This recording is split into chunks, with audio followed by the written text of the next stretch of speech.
राम राम सभी को। मैं युगल टेलर पुनः आप सभी का मेरे इस ऑनलाइन प्लेटफॉर्म पर हार्दिक स्वागत करता हूँ। तो आज हम हाल ही में आई एक रिपोर्ट है विद्युत से संबंधित, इसके बारे में चर्चा करेंगे। तो आइए शुरू करते हैं वीडियो को।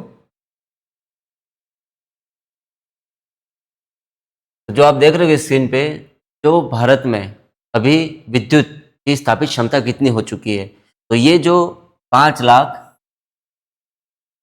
जो मेगावाट विद्युत 5.5 लाख जो मेगावाट विद्युत की क्षमता स्थापित हो जा चुकी है। यह है 31 अक्टूबर 2025। तो रिपोर्ट आई है 31 अक्टूबर 2025 तक इतनी ऊर्जा भारत में क्या हो चुकी है, स्थापित हो जा चुकी, विद्युत ऊर्जा स्थापित हो चुकी है। तो आइए इसके बारे में विस्तृत चर्चा करेंगे, एक एक करके इसको देखते हैं। इसको देखने से पहले हमें ये देखना होगा, या मैं आपको पहले बताऊंगा कि जो ऊर्जा संसाधन है उसको कैसे बांटा गया है, उसके बारे में थोड़ी चर्चा कर लेते हैं। फिर जो रिपोर्ट है उसमें क्या कहा गया है, तो क्या खास बात है, एग्जाम में क्वेश्चन कहाँ से बनेंगे, इन सब चीज़ों के बारे में आपको डिटेल में मैं बताने वाला हूँ। तो पूरा मेरा वीडियो आप देखेंगे। पहले मैं बात करते हैं ऊर्जा ऊर्जा संसाधन की। ऊर्जा संसाधन ऊर्जा संसाधन को मेनली दो भागों में बांटा गया है। मेनली ऊर्जा संसाधन है तो दो भागों में बांटा गया है। इसे ऊर्जा संसाधन की बात करें तो मेनली दो भाग कौन से, पहला है परंपरागत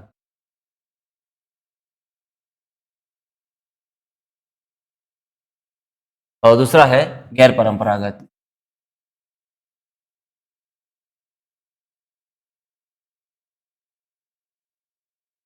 परंपरा परंपरागत क्या है और गैर परंपरागत क्या है, इसके बारे में आपको बताऊंगा। परंपरागत में बात की जाए, परंपरागत की बात की जाए तो जो प्राचीन काल से जिन संसाधनों का उपयोग में लिया जा रहा है, प्राचीन काल से क्या हो रहा है, इनका उपयोग हो रहा है। पहली बात तो हो गई। सेकंड बात यह हो गई कि इसमें नई तकनीक की आवश्यकता नहीं होती है। नई तकनीक की आवश्यकता क्या होती है, इसमें नहीं होती है। इसमें होती है प्रदूषण की समस्या।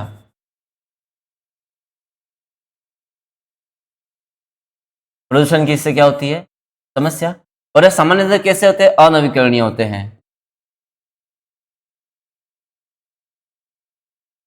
और ये सब चीजें क्या है अनवीकरणीय, मैं इसके बारे में आपको आगे सब समझाऊंगा।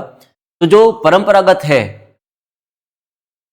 उसमें देखा जाए तो कौन कौन से हैं, प्राचीन काल से जिसमें अपन यूज ले रहे हैं उनको, इसमें नई कोई विशेष तकनीक की आवश्यकता नहीं होती है और इसमें प्रदूषण की समस्या होती है और ये सामान्यतः क्या होते हैं, अनवीकरणीय होते हैं। इसकी उदाहरण की बात करें तो जैसे कोयला हो गया, प्राकृतिक गैस हो गई,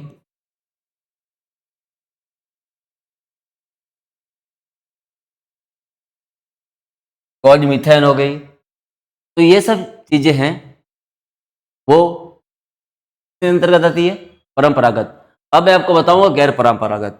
तो देखेंगे जो पिछले कुछ दशकों से इसका उपयोग किया जा रहा है और निरंतर इसका क्या है, निरंतर उसका क्या है, विकास जारी है।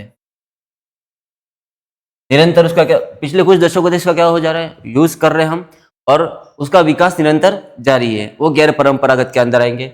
यहाँ पे देखा था कि यार तकनीक की इतनी आवश्यकता नहीं होती है, तो इसमें होती है तकनीक की आवश्यकता। नई तकनीक की क्या होती है, आवश्यकता होती है। नई तकनीक इसमें यूज में ली जाती है। इसमें प्रदूषण की समस्या होती है। इसमें मेनली प्रदूषण की समस्या क्या होती है, ना के बराबर होती है। और ये सामान्यतः कैसे होती है, ये अनवीकरणीय है, तो ये सामान्यतः कैसे होते हैं, नवीकरणीय।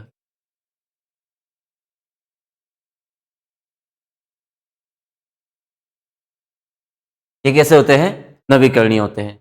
तो ये मैंने मेजर डिफरेंस बता दिया परंपरागत और गैर परंपरागत परंपरागत के बारे में। ठीक है, देख तो आगे नवीकरणीय ऊर्जा और अनवीकरणीय ऊर्जा क्या है, इसके बारे में आपको बता देता हूं। तो पहले मैं बताऊंगा अनवीकरणीय ऊर्जा।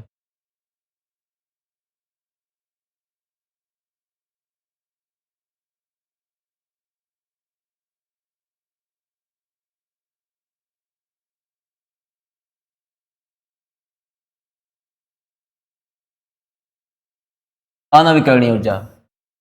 अनवीकरणीय ऊर्जा क्या होती है? वह ऊर्जा जिसका बार बार अपन यूज नहीं ले सकते। पहली बात इसमें यह है कि बार बार इसका क्या हो सकता है, इसका अपन यूज, कि बार बार इसका यूज अपन नहीं ले सकते। सेकंड बात इसमें यह है कि इसकी उपलब्धता क्या है? अपर्याप्त है। इसकी उपलब्धता कैसी है? अपर्याप्त है। और अनवीकरणीय में तीसरी बात है ध्यान रखने की, इसमें यह भी इसमें क्या होती है? प्रदूषण की समस्या होती है। अब इसका उदाहरण जैसे मैं आपको बता देता हूं। उदाहरण की बात करें तो जैसे वही है, जैसे कोयला, पेट्रोलियम और प्राकृतिक गैस। तो ये सब चीजें किसके अंदर आएंगी? अनवीकरणीय के अंदर आएंगी। और दूसरी तरफ हम देखेंगे नवीकरणीय।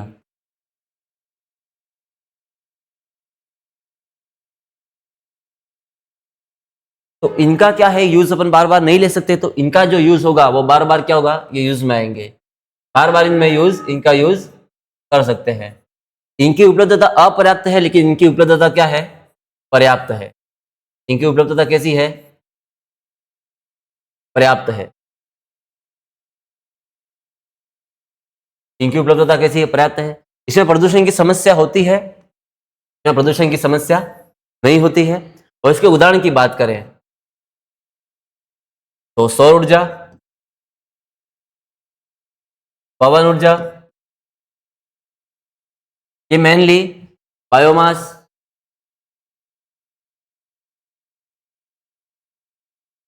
तो ये इसके अंतर्गत, ये इसके कुछ उदाहरण हैं। ठीक है, तो नवीकरणीय अनवीकरणीय ऊर्जा अपना देख ली। ठीक है, अब हम बात करेंगे या मैं आपको बताऊंगा कि जो भारत में, जैसे अपने ऊर्जा के बारे में डिफरेंस तो हम दोनों देख लिया, लेकिन भारत में संभावना कितनी है? जो विद्युत है उत्पादन करने की जो अभी तो क्या जो न्यूज आई है उसमें तो स्थापित क्षमता बताया गया है, लेकिन उसमें अपन जो वास्तविक हम कितना उत्पादन कर सकते हैं, क्षमता कितनी है अपने अंदर अभी तो क्षमता के बारे में आपको बताऊंगा पहले। तो पहले अपनी संभावित क्षमता,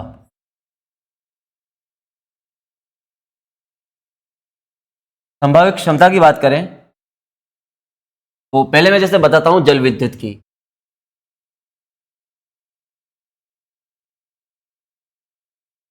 जल विद्युत की बात करें तो 148 गीगावाट क्या है हमारी संभावना है। सेकंड बात करेंगे सौर ऊर्जा की।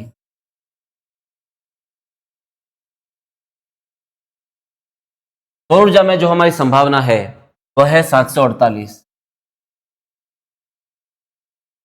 बहुत सी जगह 749 भी मिलता है डाटा, यह है ना। देन बात करेंगे पवन ऊर्जा की।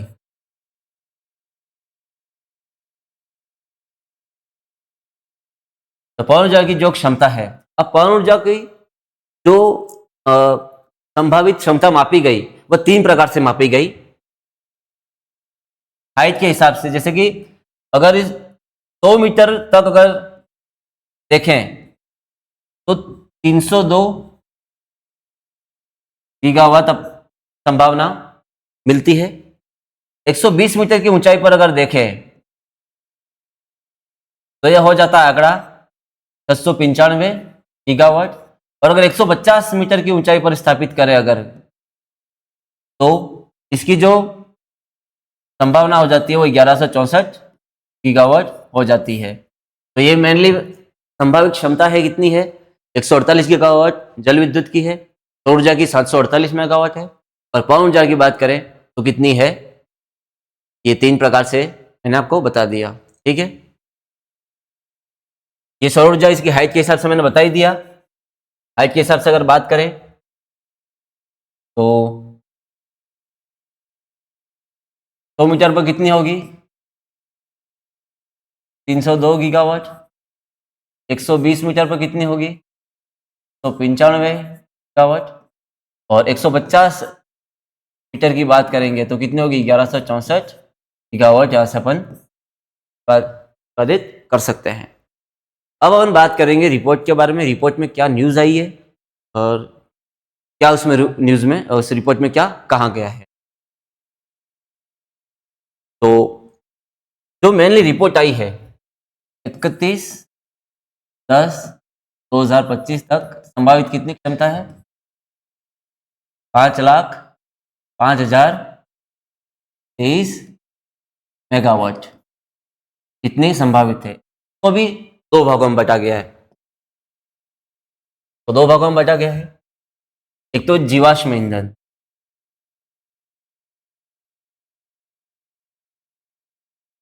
और एक कहा गया है गैर जीवाश्म ईंधन।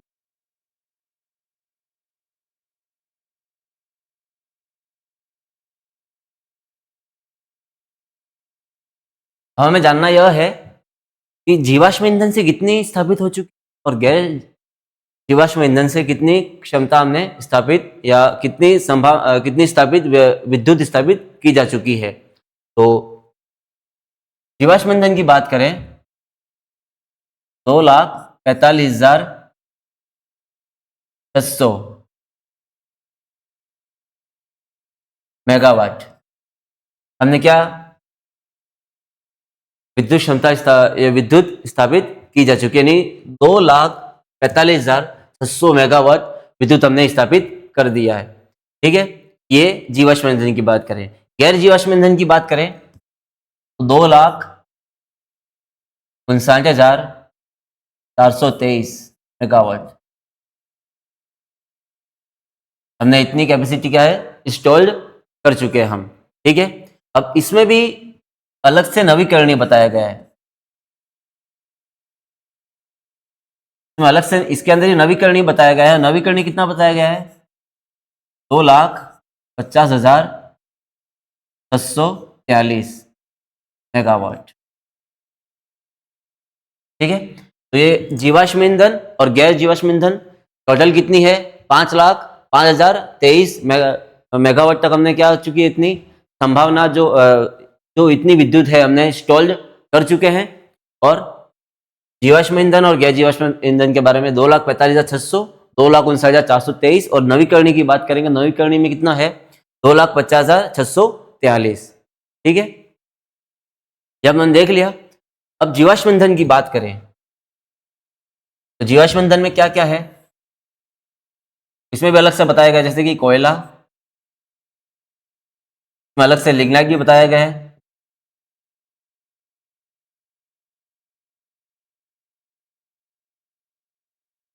में गैस और डीजल।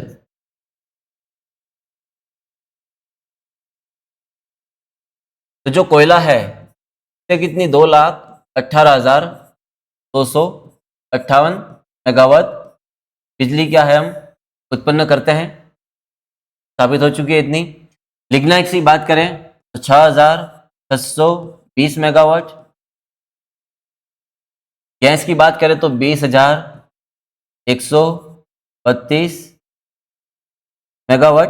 डीजल की बात करें तो 589 मेगावाट हम बिजली स्थापित कर चुके हैं, विद्युत स्थापित कर चुके हैं। जीवाश्म ईंधन टोटल बात करेंगे 31 अक्टूबर 2025 तक कितनी, तो 5,05,023 मेगावाट विद्युत स्थापित कर चुके हैं।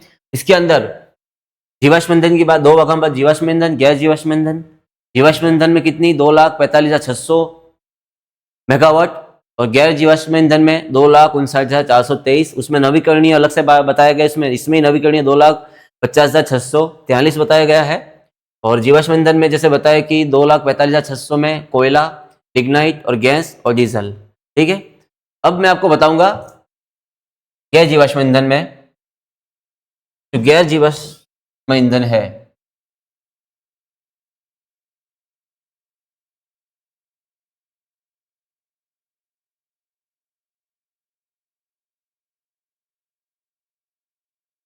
कितनी, इसमें कितनी है 2,60,423।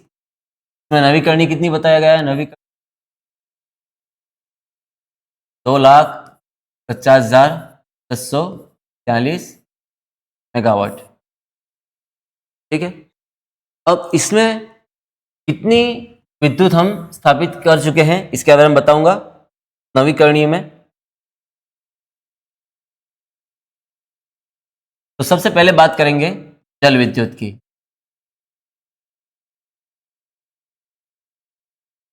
जल विद्युत की बात करेंगे तो 50,000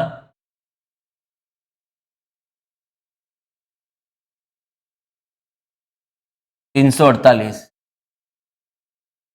50,348 जो विद्युत है हमने स्थापित कर चुके हैं। ये विद्युत जल विद्युत की बात करें।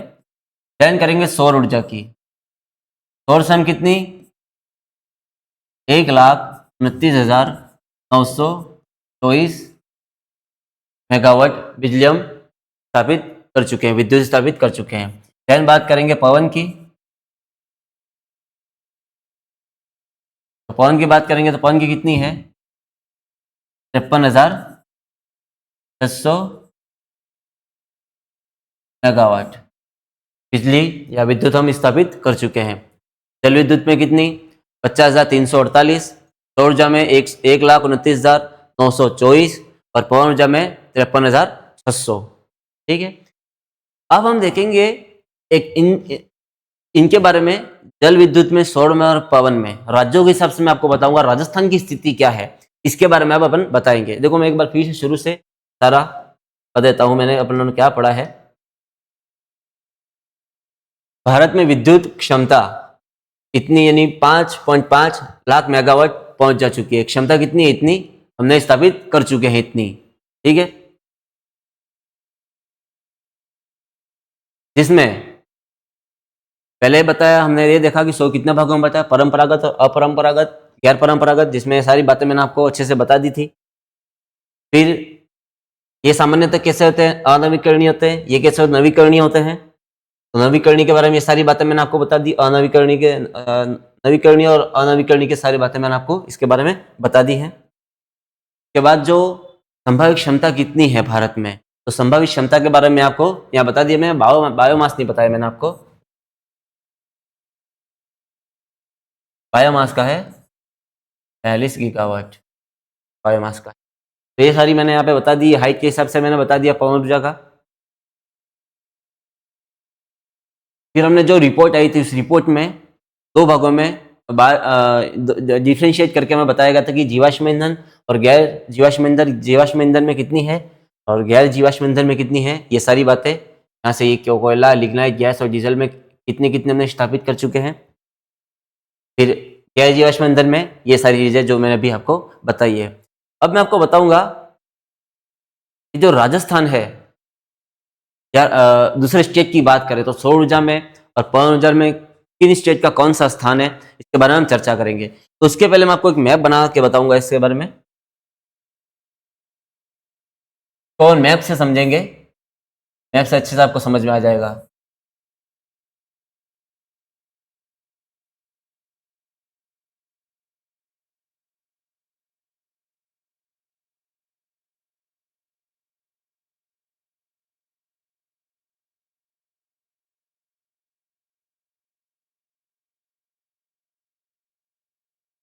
ये इंडिया का मैप है। तो इसमें पहले मैं आपको बताऊंगा सौर ऊर्जा के बारे में।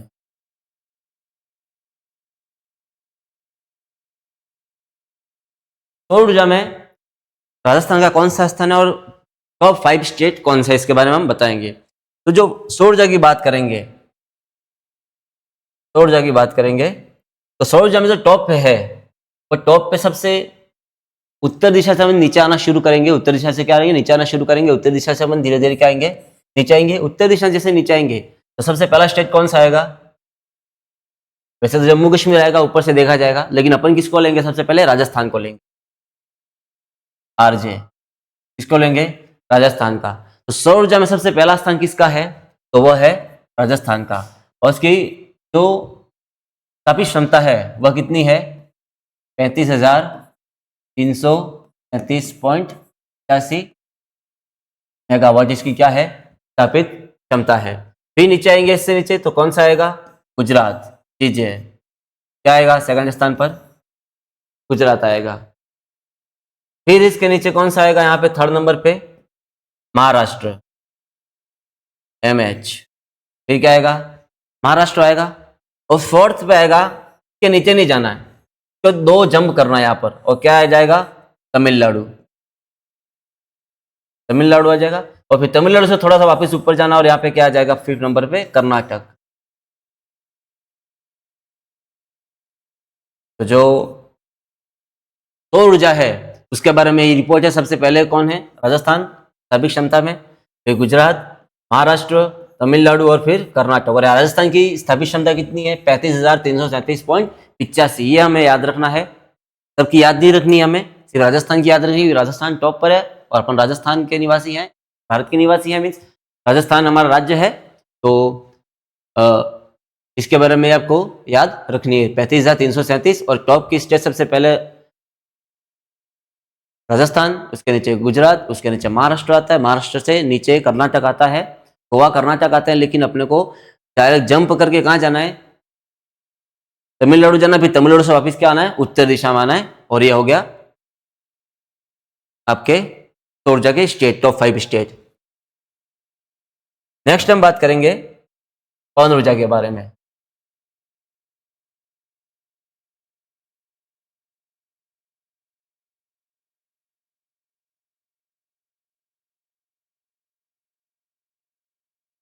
पवन ऊर्जा के बारे में बात करेंगे, कौन सी है पवन ऊर्जा।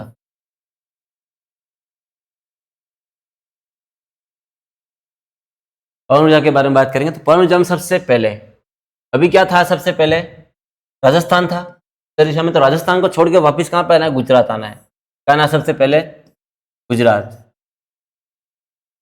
सबसे पहले कहाँ पर आना है, गुजरात आना है। फिर गुजरात से वहाँ जंप करके वापस नीचे जाना है। गुजरात जंप करके सबसे पहले क्या नीचे जाना है, सबसे दक्षिण में जाना है तमिलनाडु।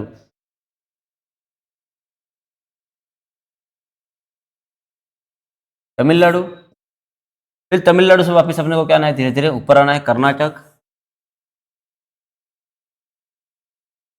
कर्नाटक से वापस ऊपर आना है कहां पर, महाराष्ट्र। महाराष्ट्र से ऊपर, गुजरात तो पहले आ चुका है, तो क्या आएगा अब, राजस्थान। ये टॉप 5 स्टेट हैं। इसके बारे में आपको याद रखना, पूछा जाए सीक्वेंस अगर एग्जाम में आएगी सौर ऊर्जा में, तो सीक्वेंस है क्रमबद्ध बताइए, अवरोही क्रम ऊपर से, आरोही अवरोही क्रम, टॉप 5 का आरोही अवरोही क्रम पूछ ले आपको, तो आपको ये ध्यान रखना है। सौर ऊर्जा के बारे में सबसे पहले राजस्थान, इसके नीचे कौन सा आएगा, गुजरात आएगा। गुजरात के नीचे कौन सा आएगा, महाराष्ट्र, उसके नीचे तमिलनाडु, फिर कर्नाटक। पवन ऊर्जा की बात करेंगे सबसे पहले गुजरात, गुजरात के नीचे से नीचे जाना है कहाँ पे, तमिलनाडु, फिर धीरे से नीचे से ऊपर जाना है कर्नाटक, महाराष्ट्र, और 5 नंबर पे राजस्थान। ठीक है, तो जितने इंफॉर्मेशन आपको दी उसको यहाँ पे मैंने स्लाइड बना के लिखा है, तो उसको आप देख लेते हैं। देखिए 31/10/2025 तक देश की कुल स्थापित उत्पादन क्षमता कितनी हो चुकी है, 5,05,023 मेगावाट तक पहुंच गई है। ये ऑफिशियल रिपोर्ट है। मैं जीवाश्म ईंधन, गैर जीवाश्म ईंधन मैंने बता ही चुका हूँ, 2,45,600। और यहाँ पे जैसे बात करें गैर जीवाश्म ईंधन की तो 2,59,423। नवीकरणीय ऊर्जा स्रोत की बात करें तो कितने हैं, 2,50,643। ठीक है, टॉप स्टेट की बात करें सौर ऊर्जा में, तो राजस्थान, गुजरात, महाराष्ट्र, तमिलनाडु और कर्नाटक मैंने बता ही चुका हूँ। इसके बाद गुजरात, तमिलनाडु, कर्नाटक, महाराष्ट्र और राजस्थान। राजस्थान में इसकी स्थापित क्षमता कितनी है, तो 5,208.75 मेगावाट की है स्थापित क्षमता। बाकी सारे याद नहीं रखनी, राजस्थान की अगर आपको याद रखनी तो ये इंपॉर्टेंट है, तो इसको याद रखनी है तो आपको, और एक इसको याद रखनी है। और टोटल जैसे मैंने बताया 1,29,924 मेगावाट क्या है, इतनी स्थापित क्षमता, यानी इतनी हम स्थापित कर चुके हैं इसमें। और इसमें पवन ऊर्जा में कितनी स्थापित कर चुके हैं, 53,599.92 मेगावाट, यानी टोटल कितनी हो गई, 53,600 मेगावाट जितनी स्थापित कर चुके हैं। ठीक है, तो ये आपको अच्छे से याद करना है, एग्जाम में आपके लिए इंपॉर्टेंट हो सकते हैं। ये न्यूज़ आपको आ सकती है क्योंकि करंट से रिलेटेड भी न्यूज़ है। आपको ये न्यूज़ कैसी लगी, अच्छी लगी हो तो लाइक और शेयर करें मेरे चैनल को। धन्यवाद।